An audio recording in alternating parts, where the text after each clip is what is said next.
Hello there, and welcome to the weekly Asylum and Immigration Reform Update, where I share with you 5 recent stories of interest to asylum seekers and those who want to stay current on immigration news. This week, we're discussing the Biden administration considers requiring certain migrant families to stay near the Texas border with GPS monitoring, aiming for quick deportations if needed. The U.S. unauthorized immigrant population increased slightly from 2019 to 2021, with more diverse origins and a growing number having temporary statuses like DACA.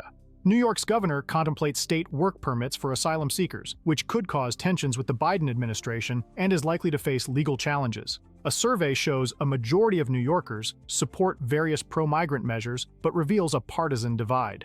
And a judge allows Texas to maintain a controversial marine barrier in the Rio Grande, part of ongoing tensions between Texas Governor Abbott and President Biden on immigration. I'm Brian Manning, and I used to be an asylum officer with the government, but now, as an asylum lawyer, I help immigrants all over the country to secure their future in America through asylum. It's my pleasure to bring you asylum and immigration reform updates each week, right here on the Political Asylum Lawyers YouTube channel. Okay, let's get to the news. First up, the Biden administration is considering a proposal that would require some migrant families who enter the U.S. illegally to stay near the Texas border while awaiting asylum screening. The plan aims to address the recent surge in migrant family crossings, which hit a record high last month.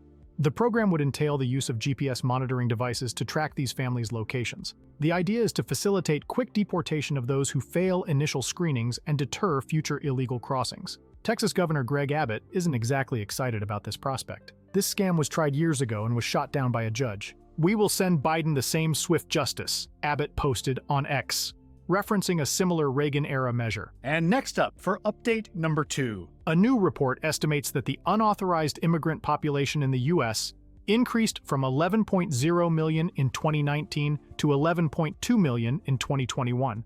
The data in the report shows diversification in the origins of unauthorized immigrants, including a rise in European visa overstays and migrants from Central America, Venezuela, and other parts of South America, the Caribbean, and Africa.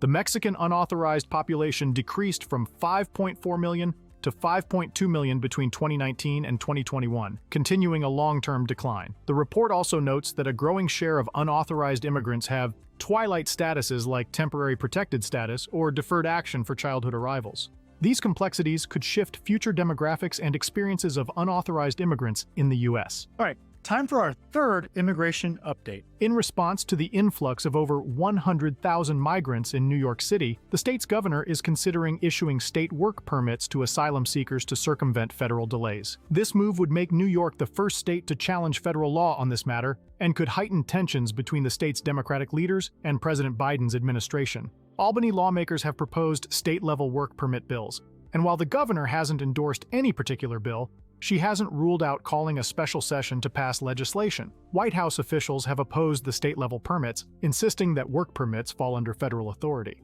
New York City Mayor Eric Adams warned that the migrant crisis could destroy New York City, citing strains on resources. The proposed state bill would allow both private and public employers to hire asylum seekers and is expected to face legal challenges, most likely from Republicans. And moving right along, update number 4. Staying in New York, a majority of the state's residents support measures to aid migrants, according to a survey by a respected research institute. 56% of those polled back using federal land for temporary shelters, and 59% favor easier work authorizations for migrants, regardless of immigration status. Residents also support a comprehensive immigration reform bill, with 60% support, and oppose building a border wall. The survey revealed a partisan divide. While Democrats and independents generally support aiding migrants, a majority of Republicans see them as a danger and oppose easing immigration restrictions. Despite this, 84% of all respondents agree that most migrants aim to build better lives, and 69% endorse the sentiment on the Statue of Liberty about welcoming the tired, poor, and homeless.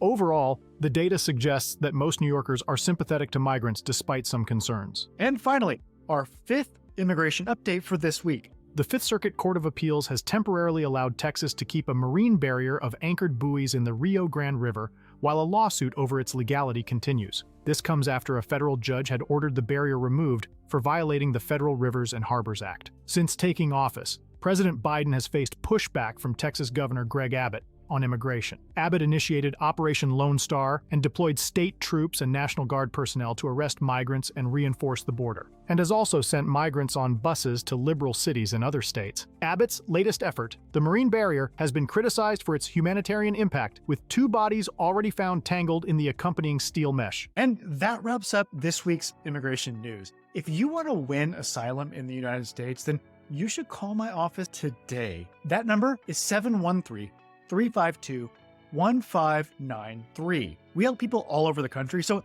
doesn't matter where you are. Call us now to schedule an asylum strategy session so that we can help you secure your future in America through asylum. Again, I'm Brian Manning, and it's an honor to serve you in your immigration journey.